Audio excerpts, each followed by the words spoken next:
and welcome to the Solve Network. My name is Shane Borza, and I'll be your host. Along with my co-founder, Benjamin Goss, we'd like to welcome you. Our mission is to provide solutions and create a network of experts for you to learn from. Now, this show is a little different than most podcasts, as it is actually a live call held twice a month. If you can, please join us on the first and third Thursday of each month so you can get your questions answered live and direct from the experts themselves.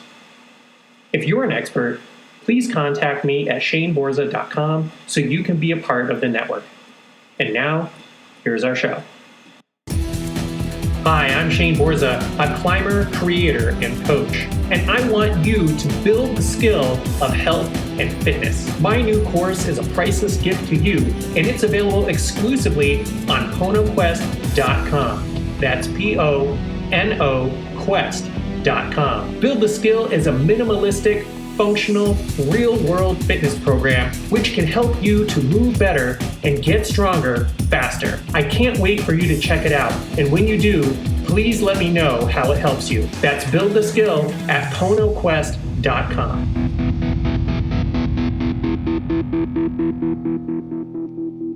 So I just kind of jumped in for a little bit there, but I wanted to see, Ben, did you have anything else? Because I have a few questions that I can ask from other people. Yeah, I actually put some questions up in the chat. That way we'd have a copy of them so we can remember what I wrote or asked. So I've got, I like to see what people think about, when they sit back, kind of relax.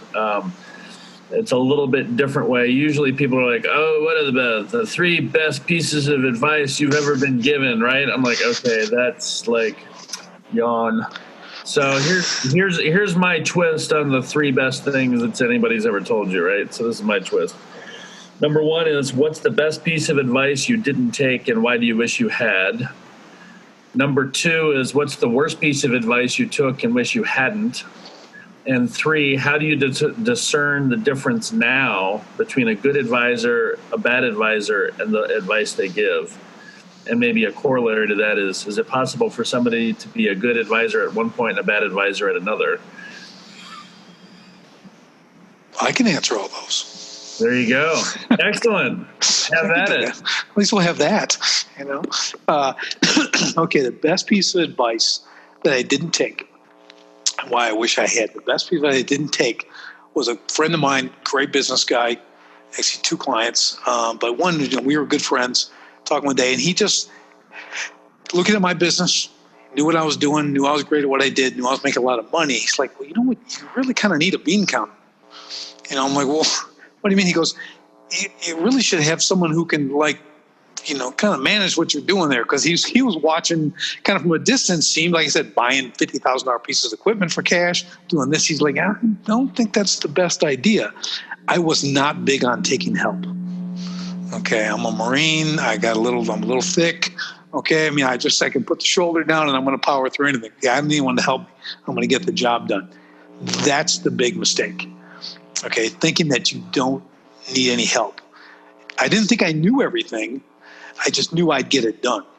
There's a difference there too. Some people think they know everything. That's a really bad place to be. But I'm just thinking it doesn't matter. I'm going to get it done. I get all the credit. Okay, I wasn't into sharing the credit. I was a real idiot. Okay, just a complete idiot that way. So on there, that was why, because I needed someone to say, slap your hand, you're not dropping 50 G's on a piece of equipment. We're going to rent it for, $385 a month for the season. We're going to give it back. That 50 grand go a long ways doing that and make it do other things. So that was probably the one big one. Let's see, I wish you had. That's why I wish I had taken this advice there, because that would have saved me a boatload. Okay. What's the worst piece of advice you took? I had she wasn't a friend, but she was working to get business. She was a graphic designer and shirts, and I'm like working. I had this really cool logo. I had 20 years, and she convinced me to actually alter the name of my company. Okay, so I'm like, because I was moving into these real custom swimming pools. So and I was like, they were just no one could do them except me. They're all boulders and brick paver bottoms and salt water, and they're just fascinating stuff. So she wanted to change my name. It was Rick Rock was the name of my company, architectural water environments. She wanted me to change it to Extreme Pools by Rick Rock. Okay, so change it to this Extreme. So I'm like, well, that's kind of cool. Yeah, Extreme was you get the big epic and all the big words at the time. So I'm like, okay, so I actually bought into this, changed it all. And what I didn't realize was how people read and what they see. Okay, mine was, Rick Rock, it was ponds, waterfalls, streams. Okay, that's what you see on the trucks in a wrap. When you put pools, a pool is not a pond, right? People think pools, they think swimming pools, which is what it was. But what was the big thing? I had built 1,000 ponds. I had created over 1,000 ponds. I'd done a few real high-end swimming pools but wanted to get into that market. So who was the dummy switching the thing, taking all your bread and butter, and then basically saying you don't do it anymore, or it's a side gig? So people would look. I'd be at a trade show. There'd be a banner on the wall that says Extreme Pool, pools, ponds, and people they'd look, and I'd hear them. I don't need a pool. I'm looking for a pond, and they keep walking. I was like, you really? It says ponds, but they don't read that far. So it literally was it was a killer. It was I redid the trucks. I did everything. It was a killer. Really bad advice. Taking some advice from some graphic designer who does T-shirts and is not the person you want to get your advice from when it comes down to, you spend 20 years building the name. Okay, you don't sweep that under the rug on a whim. Okay, that was my dumb one. That was my really one I wish I hadn't had. Okay, so what's 3 here? How do you discern the difference between a good advisor and a bad advisor? Okay, the big thing on an advisor is they have to have you in mind. Okay, when you talk to advisors, some are all about themselves. They're going to puff up how great they are, what they did for this guy and this guy and this guy, and they're going to constantly, their focus is going to be on them and the advice they give. All right. So what I found with that is that they're still all about themselves. They're not even truly asking about you. They're just spouting off this stuff. They don't know any intricacies or details about your business and about what you do, and they're able to offer this advice that can be good, can be bad, but that's a crapshoot. And they're going to want a lot of money for that advice. When you're paying an advisor, they've got to take a very, very serious interest in you as the client. They need to do that deep dive on what you're about, what you're doing, seeing your behaviors, your patterns, your rituals, things like that, and they can do that. So that's how I discern between the good one and the bad one. There's still going to be a little bit of roll of the dice, but in the end, you're the owner. You have to make the final decision. So I find the hardest thing that I've seen when it comes down to advice or advisors dealing with businesses, if I go in and I'm consulting with someone, is that remember the owner has an emotional attachment to his business and an advisor does not. So you have to be able to kind of park the emotion as the owner, as the entrepreneur, and be able to make a logical decision. That's why I love getting outside eyes on the business. I recommend that everyone get an outside eye on what you're doing, on your marketing, on what your trucks look like, your first calls, how you're dealing with people. Let someone who knows nothing about your business, because as the owner and the creator of the business, you assume everyone else knows what you know. It's normal for you because that's how it should be. Because this is what I do and everyone should know. Well, they don't. They don't know anything about you. So you get those outside eyes, and that's where you get your advice. You get someone who really doesn't know anything about your industry. So if you really looking for an advisor, find someone who doesn't know anything about what you do, but consults businesses, because they'll bring up stuff. They'll be like your know-nothing customer. Okay, and that's where you make your money. So you want someone who actually has some really, really fresh eyes, who knows nothing about your business. Does that make sense?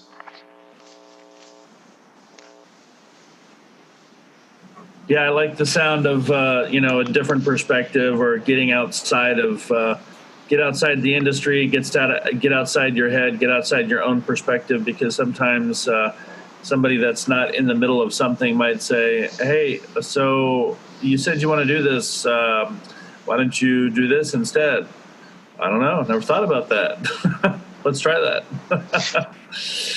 I do it with signage on people's vehicles. I drive by and I take pictures all the time. What do you see? Their name. Okay, like it's John Smith's plumbing. This little tiny plumbing. Dude, I don't care who you are. I got a backed up toilet. Okay, I got turds on the floor. I need the toilet guy. Okay, I don't need John Smith. I need toilet man. That's what I need. So I need to know what you do. That's what I want to see. When I see drywall and plastering and a phone number, that's my kind of sign. Okay, I don't care if it's Jim, Tom, Jose, who's ever in the driveway. I don't care. Okay, I want to know what you do as quickly as possible and how to get a hold of you. How are you going to help me? Right. And another thing I always tell people, I don't want to see specializing in and have a list of 12. That's not specialization. Yeah, I mean, I see it all the time, though. I'm like, how are you a specialist in like 12 things? Okay, I don't trust you for any now.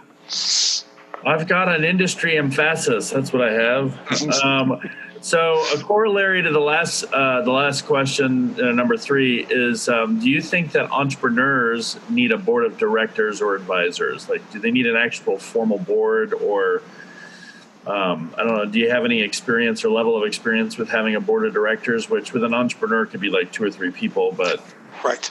Yes. I don't think it has to be like official, like, gee, look who's on the articles of incorporation. I have this board, and you don't have to do that. What you need is a group of trusted advisors. So if you want to, you have your buddy Jim who owns 3 restaurants, okay, in downtown, and a dry cleaning place, okay. Then you got another guy who's got a lawn care business, and then maybe you've got another big hitter who's just been an employee, a high level CEO or something like that. Bring those onto your board so that you can bring your issues, sit around the table, say, here's what I got, what do you think? When you can run them by, again, those are still fresh eyes. Those are different perspectives coming from different ways, and you can put it all on the table and take a look at it. So again, I don't think it needs to be official, like in writing, here it is. But if you can't get together once a quarter, once a month, be able to bounce ideas off. I had a customer, he was a billionaire, okay? I mean, the guy was my greatest customer ever, okay? Just my top guy, just a fantastic guy. But that guy would give me unbelievable advice. I didn't take it all because I'm an idiot, okay? Because, well, he's a billionaire, I'm not, so why should I listen to him? But these guys give you, in 30 seconds, they give me an idea, they can give you in 30 seconds, that can change your whole business. It's that simple. So it's really, really important to get that table of advisors.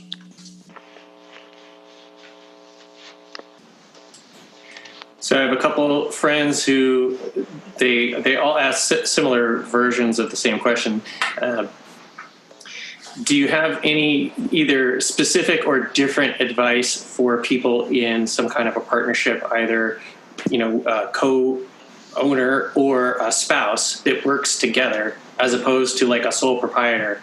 One of the people said, escaping the owner prison makes me think of someone that has a business as opposed to like a couple people who have a business together. So basically, you got 2-3 different versions of that same question. So can you speak to that at all?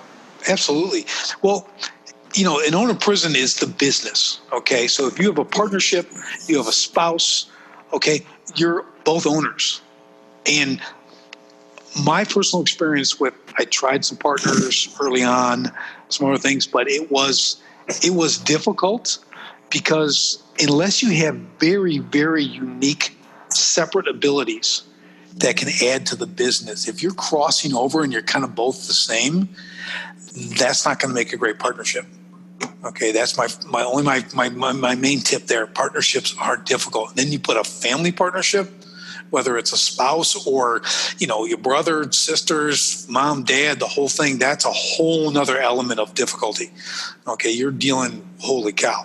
Okay, we could do a whole podcast on that all by itself. Okay, but I would say that, yes, if you have multiples in it, this is the importance of the exit strategy. Okay, you're going back to all this, right? So now you've got 2 people, maybe Okay, you got partners. We'll go just partner. Maybe one wants to be done in 7 years, and you're like, I don't want to be done for 10 years. I need to make X amount of dollars. They need to make this much.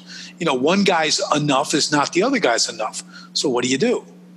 Is there going to be a point for buyout? Okay, I'm looking for this. If I'm partner number 2, okay, I'm looking to create $20,000 a month passive income. My sell point is, $1.3 million for my portion of the business. My direction is to hit that in 6 years. Can I have a sell option?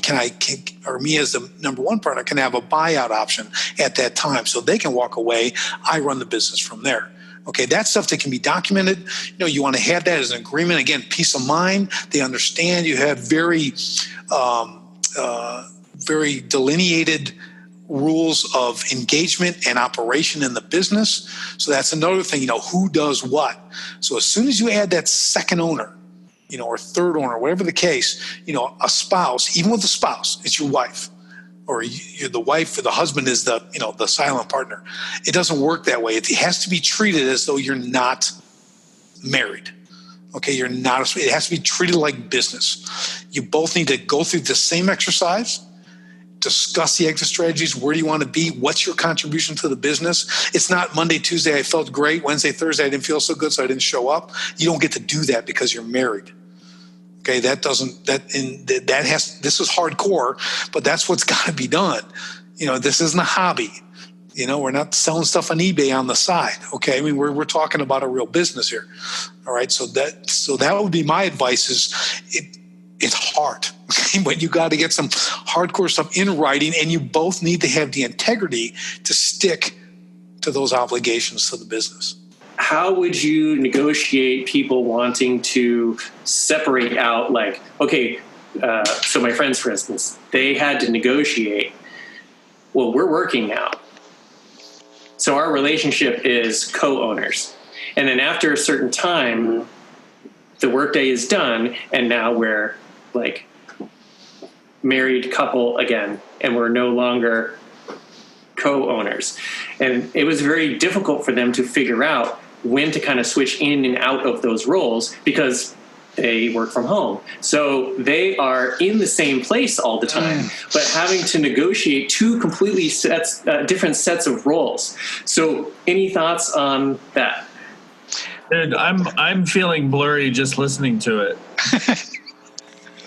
Yeah, I'll tell you what the first thing that came to mind first is when I tell people when they're thinking about partnerships, remember you can always hire a general manager. You can always hire someone to fill that role. If you don't have to have a partner, you can hire someone because you can fire that person. Okay, when they're not doing their job, when they're not pulling their weight, they're not doing it good, you get rid of them and you replace them with the next GM or whoever, whatever you need. That was always I try to have people go to that because I know it's all warm and fuzzy and he's got the same excitement as I do and we share the same passion and we're going to go forward. Or my wife and I both love this, but like you said, she really loves it a lot more than me, but I love her and I want to support her and this will be really great. And I've been told that I'm toxic and blah, blah, blah. So I would just say first of all, try to hire that quote partner. Okay, get that person. You don't need a partner, and seldom do you ever need a partner. Literally, and a lot of people get it because they're cash strapped and they need that partner to come in as kind of a support role. And they know in their mind, this is not going to be good in 2 years, in 3 years, but they are into starting this business. They want to get it done. So they're going to make that bad decision to bring a person on as a partner. And in 3 years or 5 years, you're going to be in court. You're going to be divvying up the assets just like you were married, okay? Because you're going to have one big split because you're just going to butt heads and you knew this was going to happen. You're really going to hate yourself. Now, we jump over to the married side. Let's say in the 1.2% case that the husband and wife are equally driven in this business. I mean, I might even be overstating the percentage, okay? Because that's a rarity, okay? Because like I always tell people, like my wife and I were very different because if we were identical, one of us would not be needed, right? So I don't want to be with me, right? I'm me. I'm good. Okay, I'm enough for me to handle. So same thing there. Like you said, they hate you. I'll go back to having to have a very, very detailed strategy on what this business is, what it means to us, where we're going to take it, what is our exit strategy, where are we going with this? Let's not flounder. Let's not splash around and find our path. Okay, let's know where we're going. Let's be very deliberate on it, because when you're deliberate, now you can set timeframes. You understand what needs to be done, when it has to be done, and you both can work towards the common goal. But if you don't have that in place, it's going to be ugly, because it is going to be 24/7. You can play, lover after 5, okay, but you know what's going to be on your mind, okay, and it's not wine and a fine meal. All right, that's just not what it's going to be. So, I would just say it needs to be incredibly detailed when there's a marriage involved. Just like any kind of family, any kind of spousal thing, it needs to be very, very deliberate, and that time needs to be taken, discussed, agreed, because then you're going to find out how different you really are. Because all of a sudden you have two very different goals.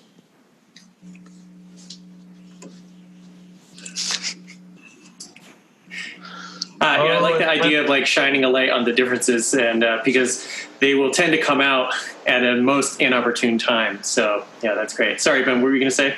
Oh, no, I'm just like, wow. Yeah.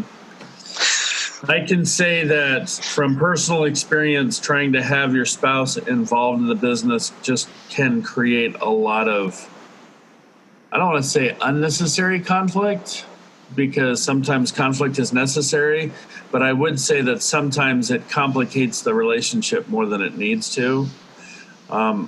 So sometimes it's better to maybe not have the spouse fully involved, but maybe they're just a partner in some things, or, maybe they give you their opinion on certain things, but that's not necessarily a carte blanche to have an opinion about everything, even though they do.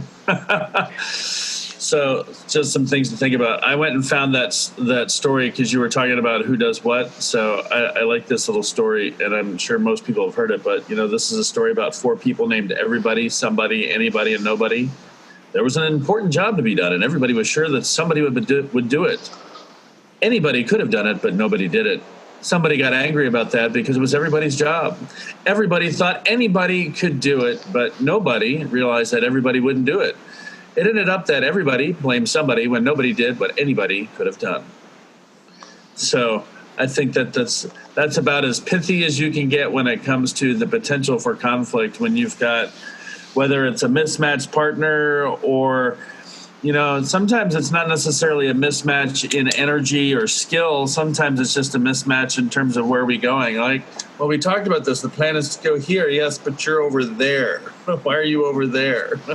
I like it out here in the field, don't you?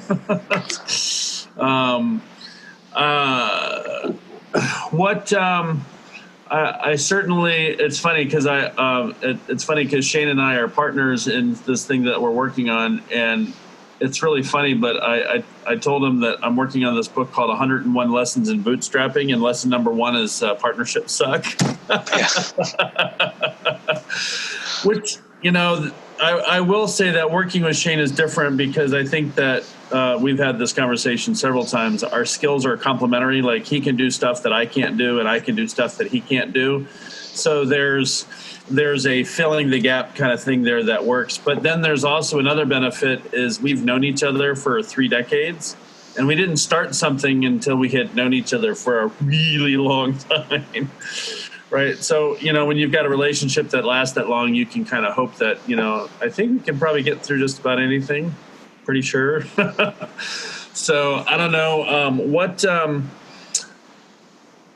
when it comes to escaping the owner prison, the concept of, working on your business versus working in your business. And I totally get the illustration because I've got a background in construction as well. The difference, like, it drives me just absolutely bonkers when I find myself in the truck going to get materials. Like, I'm like, that's not what I need to be doing right now. Like, you need to do that. Why am I doing this for you? But can you talk about the top 5% to the top 10%? John Maxwell talks about how if you're like a 6, a 7, or an 8 on something, you should work on making all of those 10s. And if you're a 1, 2, 3, or a 4, you shouldn't waste your time trying to make those better, because the best you'll ever be is a 5. And if you can't get some skill set over a 5, you shouldn't be wasting your time on that. So if you could kind of take that John Maxwell concept and then apply that to what you were talking about when you said the top 5%, what does that mean when you say it? Because I understand it from a skill set when in John Maxwell's illustration, but I'm curious as to what your twist is on that. Sure. So the way I look at it is, again, my top 5% is not necessarily a strength. Okay, like I get the strength. He's totally right on the strengths. Like I don't, you get things that I'm just no good. I won't do it. I don't want to learn it. I don't want to do it. I'm going to be average, and I do not like average. So why would I subject myself to becoming average at something? So I just avoid that completely.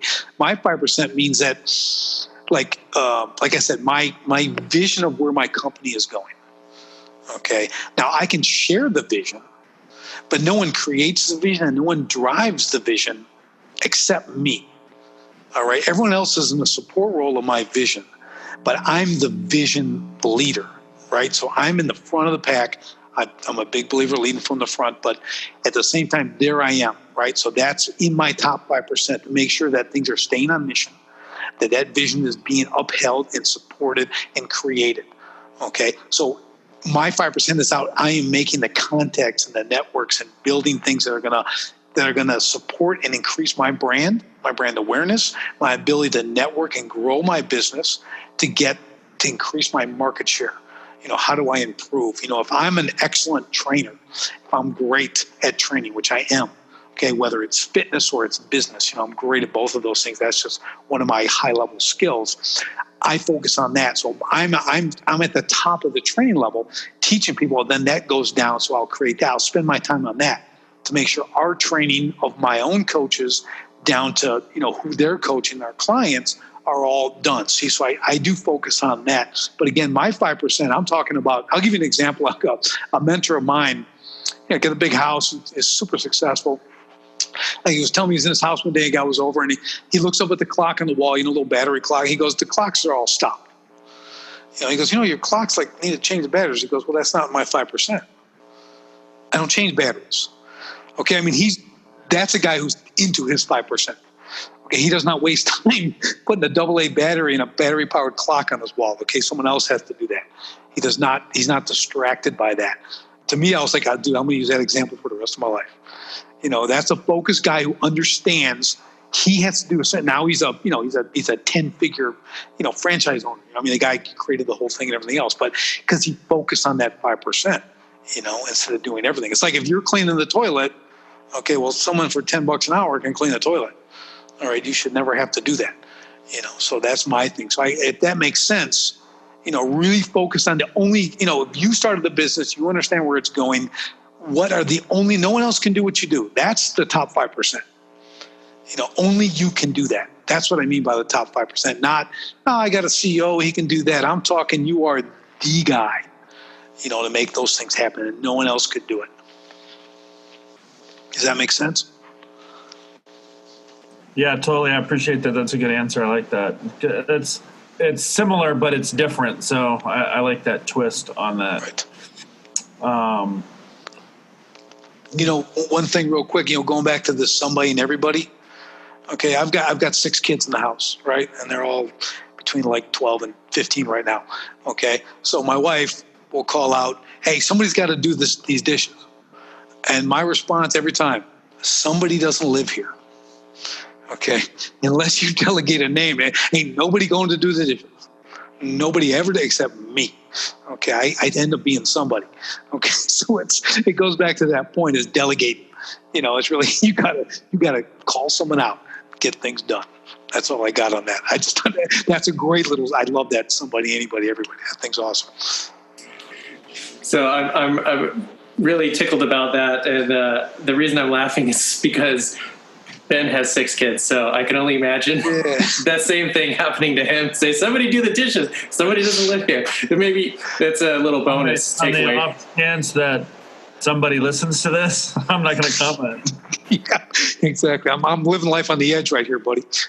My wife will never see this recording. Hey, so Richard, I want to take you back to something you said at the beginning. You said that you wanted to make it your mission to help people escape the owner prison. So can you talk about both? I don't know if you have both a mission statement or a vision statement, but could you talk a little bit about your mission and why that's important to you? The biggest thing, why it's so important is because what I went through, again, like I said, I wouldn't accept help.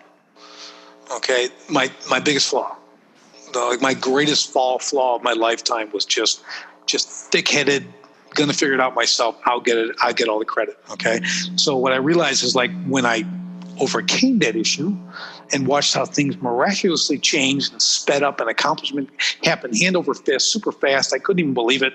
I made everything work. It just took twice as long and it was twice as hard.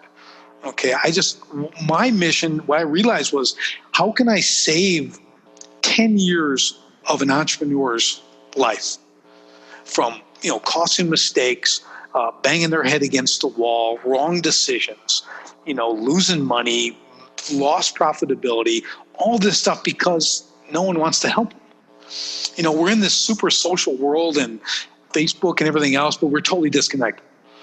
Okay, no one really helping you. I can throw out a little stuff on Facebook and say this and do this, do that. No one's really getting in there and giving you work. The only people who helped me were the people who actually really helped me. Like they cared, they got in, they gave me real world stuff, that started changing what I actually did. When I applied it, it worked. I go, okay, I can take this because I know my niche. I know what I want to do. And I've seen it. Every business I talk to, it's the same thing. It's all the same. I'm like, everyone is just repeating the same nonsense they heard. Because like I don't want to make any money the first 3 years of my business because I don't want to pay those taxes. And I just look at them like, who taught you that?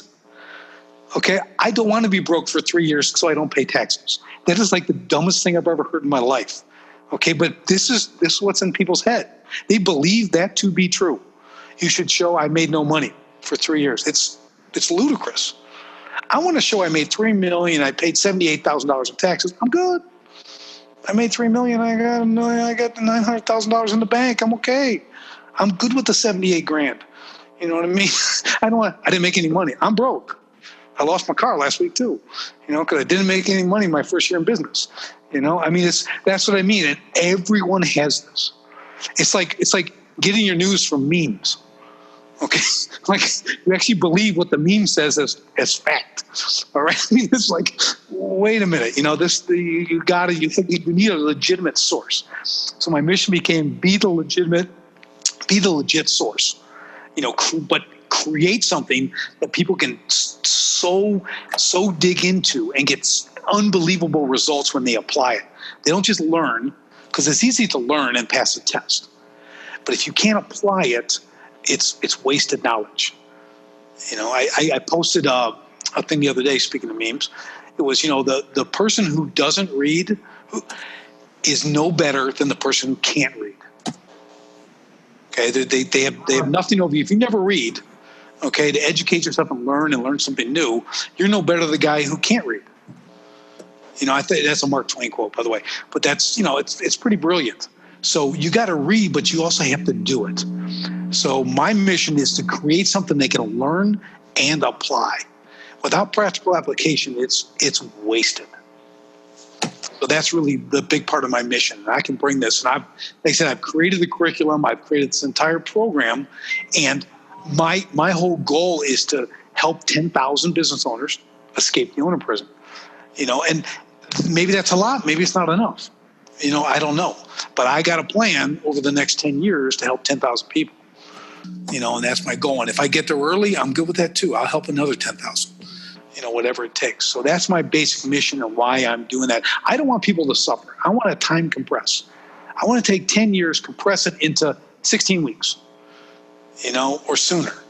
I do them with masterminds. People come, we spend a weekend. They literally can learn 5 and 10 years worth of valuable information that can help them and save them so much time to grow, expand their business, and succeed in their business. I'm just tired of the failure rate. It's ridiculous. So many people fail at business in the first year, in the first third year, in the fifth year. It's crazy. It doesn't need to happen. The greatest, again, this for me, I always come back to freedom. Even in my program, I have a whole section on freedom. and why, when you're your own economic engine, it's the greatest freedom creator in the world. I mean, that's why we became the greatest country in the world. Okay, because we could generate things, we could create, we could innovate, we could bring things to market, we could solve people's problems. I mean, you got that, you have limitless potential to make this happen. So I don't want to see people fail when they have an idea to do that, because you're crushing their ability to have freedom. So that's like the overall principle, I guess, is like, I'm not only free from the owner prison, but you're increasing freedom, and you're able to share that freedom and give to others too. So that's kind of where it's at. Does that make sense? I've got, if you're okay, Shane, I've got 3 more questions I wanted to ask based on what he was just talking about. So I'm posting them up in the thread there. That way you can go refer to them as you're chatting. Seems to work. My first one is, can you comment, you mentioned that you're kind of a turnaround expert, or you help people with turnaround. So if you could give us a blurb on that, what does that mean? What does that look like? Is that an ownership stake? Is it a salary? Is it they hire you as a coach or a consultant? What does that look like? I've seen lots of different ways that turnaround experts get involved in companies. Do you have a particular niche that you serve? Question number 6 is, are there 2 or 3 systems that, in your opinion, are an absolute must, and why? Like, what are the 2 or 3 systems that every business or company should have, regardless of their size? And then 7, I like, you literally just said, it was funny because I was typing it in and then you said it, compressing timeframes. I'm a massive fan of compressing timeframes, and Shane and I talk about stacking the hack, that sort of thing. So can you talk about, obviously you talked about how getting education and getting some training that can help you compress timeframes. You can get 10 years of learning in 16 weeks instead of 10 years, right? Don't go through the school of hard knocks to learn the lessons that I learned by, losing however many millions of dollars, et cetera. I understand that. But, in today's business, today's world, you wrote, we posted your blog. And one of the reasons I posted it is because I believe that the fast eat the slow. It's not really if I'm bigger than you are that, I'm going to automatically dominate you. Now, there's still some truth to that, but it's not entirely the same.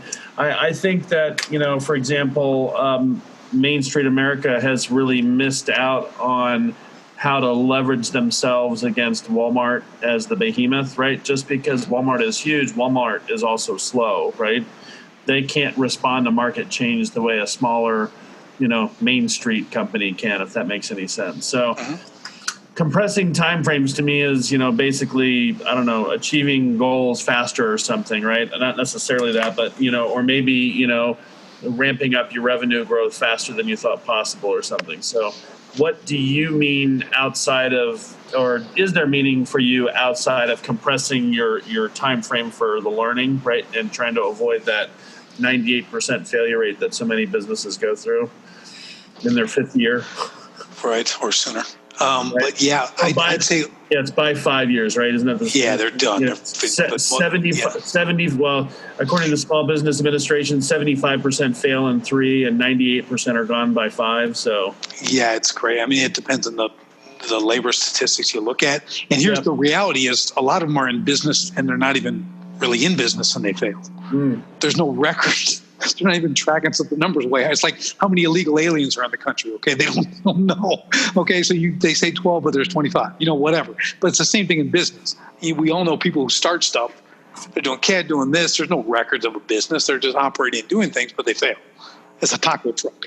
They're doing their thing and they're selling tacos and they're out of business in a year, or 6 months or whatever. So there's that. But my thing on the speed, and that's like on the blog what I wrote. I love speed. Okay, I love getting things done quickly. I love getting things done efficiently. That's why I like systems and processes. I think I get back to people with an estimate immediately, okay, so they can make a decision. I don't waste time. I'm not leaving and coming back with anything. Okay, I am going prepared to make things happen. And that's what people want. They want their problem solved. They want a problem solved now. So I love speed. Compressing time for me, same thing. If I can go learn and get saved by guys who have been where I want to be, great, that helps too. So it's all kind of part of a package. But I do believe no matter what you're delivering, if the product, if they're good services, it's carpet cleaning. How quick can you get there? Okay, now I use an example, right? If the carpet's soaked, you had the roof leak, or pipes broke, are you going to take 3 days to go out and dry their carpet? You're not going to have the job, right? You're going to get there in hours. You're going to serve pro. You're going to get there, and you're going to drive this stuff, and you're going to take care of it. All right, always you're losing work to other people. So for me, everything is always based on speed. Okay, speed to market, speed to completion, all that's what it's about. Because no one's ever complained about you showing up early for a job or getting done a week earlier than you thought you were gonna. Okay, people, well, at least the way I present and pitch and train is, you're not paying for my time. You're paying for the job. So it doesn't matter if I get done in a week or I get done in 3 days. Okay, you're paying for the completion of the job. You're paying for my experience, if you will. That's what you're really paying for. But I like things to get done, because the faster things get done, the more profitability you're creating in your own business. And I am about maximizing profit. Revenue doesn't matter to me. Like I say to people, revenue feeds the ego, profit feeds the family. All right, you can be doing 10 million a year, but if you're taking home 90 grand, okay, we got to talk. Okay, there's issues. All right, that's a poorly run organization. You're focused on revenue, all right, and real estate and everything else. You're not focused on profit. I'm about profitability. That's the biggie. You want me to continue on these other questions? Yep. Okay, on the turnaround expert aspect, what I do, so I build programs, courses, so people are able to come in and I coach. Okay, so we combine one-on-one with accountability and online curriculum, video training, written training. We do all that. And then again, our accountability is about the application aspect. Because there's a lot of guys who will give me $3,000, $5,000, $10,000, then they just evaporate. And you got to work on this, okay? You don't get to drop some coin and then everything's going to be done and you're going to have a miraculous business and you're going to go and be on the beach. It doesn't work that way, okay? So we got to, I'm not a pill pusher. You don't get to have a pill and have the miraculous great business, but so many guys are able to generate income, but they're not good at everything else. They're out making money and getting jobs done. But then when you want to systematize that business and put some processes in place, they'll give you the money, but they won't do anything. So now you're hounding them. So, when you talk about my expertise is the accountability aspect and the coaching, making sure it gets done. I need documented proof, and we make sure this stuff gets implemented, see the systems, tweak them, because if they'll put the time in the beginning, there's never a lot more work once they're in place. There's a little tweaking here and there and corrections, but nothing like the hard work that's got to be done in the beginning. So that's where I'm at. So I'm basically paid. Let's get this result, do this. I don't do equity partnerships. I don't do anything like that. Not that that's out of the question down the line, but that's not in my program now. What I'm doing is building a coaching base with multiple coaches and everything else, working with multiple businesses and take them through the programs. And then we have extensions from there into the next level of business. So we'll take them all the way through, however far they want to go, on that. So that's how that works on that. 2 or 3 systems that are absolute must. Well, yes. I mean, obviously, whether it's QuickBooks or some type of accounting software. I don't care if you hire a bookkeeper. That can be the same thing as having software. Okay, a bookkeeper is different than the CPA.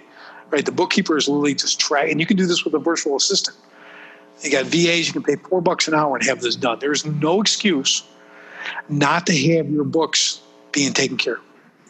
Money's not an excuse, nothing. There's no reason to have someone at least qualified to be able to put all this stuff in some kind of spreadsheet that you can then quarterly or yearly, wherever you're at, give that to an accountant who can then, which you're going to save money, because everything's already done for them.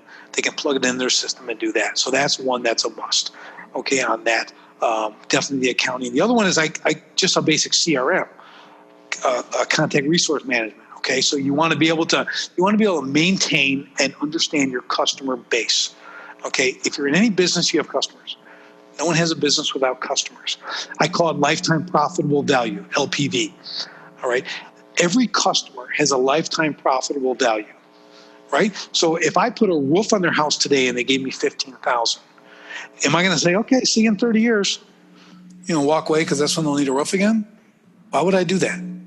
Why? They have siding, they have windows, maybe they'll be damaged, maybe they have friends they know. So what do?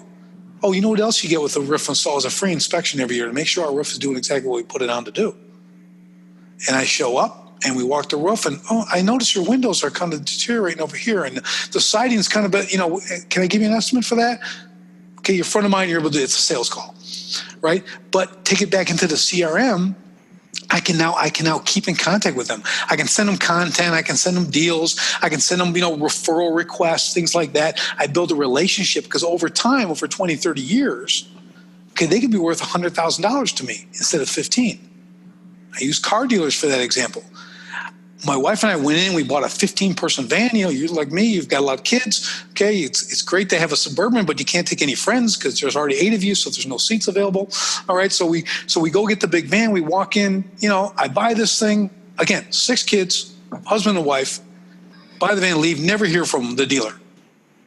Give me a call like a year and a half later trying to get me in for service. I'm like, you people, not an email, no extra service, made it just a burden. I'm like, wait, you know how much I'm worth to this? Think about over the next 20, 30 years. We buy a new car. We have 2 cars. Buy a new car every 3 to 4 years. Okay, there's 2 right there. I've got 6 children who are going to grow and become drivers, who will then have families. Okay, I am worth like $3 million to your dealership. Okay, do you understand that? I bought a $35,000 vehicle, but I'm worth like $3 million to you, LPV. It's great, and they don't get it. They don't get it. You know what I mean? So it's like, I'll never go to the dealer again. They're not the only dealer, right? So that's what I mean. So for that, a CRM is a way to manage your customers, keep in contact with them. So those 2, your books and a CRM. Okay. So and a lot of those, again, in construction, we have things like Job Nimbus, where you can track every portion of the job. You can do all that stuff. So again, every business is different, but those are 2 very critical aspects that'll keep your business organized and on track and actually creating you more profitability, like books, right? You're seeing what's coming, what's going, your P&Ls, everything else, you're able to do all that stuff. If you're not watching that stuff, that's where your profits evaporate. That makes a lot of sense. Well, we're sitting at, I think Shane has got like one more question and then we'll probably wrap it up. But I just, usually Shane does kind of a nice little outro. We'll give you an opportunity to tell everybody how do they find you, how can they book you, all that sort of thing. So we definitely want to make sure that we get that in at the end of the call. But I think Shane's got one more question maybe, or are we done, or where are we at? So my question could actually go into the wrap up. So you mentioned the school, and I really like how you said that you can take people as far as they want to go. So if we have anybody who listens to this and is interested in what you're doing, what would you say is the first step for them to get into your program? 2 things. First, if they go, I do prefer people read my book, or at least get the book and pretend to read. I do have an audio version too I can send them. So I try to eliminate those excuses too if they don't want to read. But on Facebook, Escape the Owner Prison. Just look it up. It'll pop up. I also have a private Facebook group they can get in. Just has to be approved, and there's like 3 questions they answer. Getting my book, or people can schedule a strategy call with me as well. So the best thing I do, that's like a one-on-one, 1-hour strategy call. Okay, it's not even a sales pitch. It literally is, you're going to tell me about your business. We're going to walk through stuff. You will walk away with that, having applicable things to put into your business to make it better. Or we can see if you're a fit for our program. Right now, I will tell you, I am launching, there's a whole new beta program I'm launching in the next week, in the next 8 days. I've got to push. It's like 60% off the normal price. It's amazing. It's a world-class program. I'm looking for 10, 12 people max to be in this program to launch this. Okay, not only am I going to get phenomenal testimonials from them, but they're going to actually help me tweak it and make it even better. Okay, I have a big desire to be number 1. Okay, I just want to be the best in the industry. Okay, with this program, and they'll love it. It'll change everything that they do with their business. It'll be amazing. It'll really help them escape that owner prison. So that'll be available as well. So they'll see that to get on my Facebook page, either the Richard Walsh page. They can go directly into that, friend me, whatever, or the Escape the Owner Prison. Look at those, and they'll see videos on those things and stuff like that. So that's the first steps. learn about what I'm talking about. Like, we covered it quite a bit. I really appreciate this, guys. We really spent some great time on this. I love it. Do you have anything else that you'd like to promote or ask of anyone who listens? Like I said, my big thing is I've got this beta launch of the revamped, recreated program. You guys, if you are really looking to do a big, fast turnaround in your business, if this stuff's resonating with you, I would say jump on that. Get us call scheduled so I can get you in the program. We are launching it in like 8 days. So you get 8 days. Okay, so get in there. That's my biggest push. Let me help you there. Let's just talk first and see if we're a fit. Because there's people that this is not a fit for. There's a lot of people, like procrastinators. Okay, procrastination leads to poverty. We don't do that. All right, so there's things like that. But just click on these links, get part of the group. I love to have people contribute. It's just been a blast, and I love helping people, man. This is my absolute passion. More than anything else I've ever done in my life, this just gives me the most joy of anything. Helping people do this, just succeed at their business. It's the greatest thing ever. That's all I can tell you. Well, your joy shines through in your smile, so we definitely appreciate it. So thank you. Scene 1, Apple, take 1. Hi, I'm Shane Borza, your content creator coach. I have 2 books on filmmaking, Film Notes, where you learn to write, direct, and produce, and the Film Notes Workbook, where you can learn checklists and paperwork to streamline creating your content. Available at shaneborza.com. I also have filmmaker resources like the Paperwork Bundle with over 300 documents, the Sound Effects Bundle with almost 3,000 files, and the Music Bundle featuring 900 tracks of all genres. Want to build your professional credits? Become an associate producer and get listed on IMDb. Let me help you get your art out into the world. Scene 1, Apple, take 1. Thank you for joining us on this episode of the Solve Network. As a reminder, these calls are held live on the first and third Thursday of each month. If you'd like to join us as either a listener or guest expert, please contact me at shaneborza.com. On behalf of my co-founder, Benjamin Goss, we're glad you are a part of the network and hope you are finding solutions. If you need solutions, please reach out.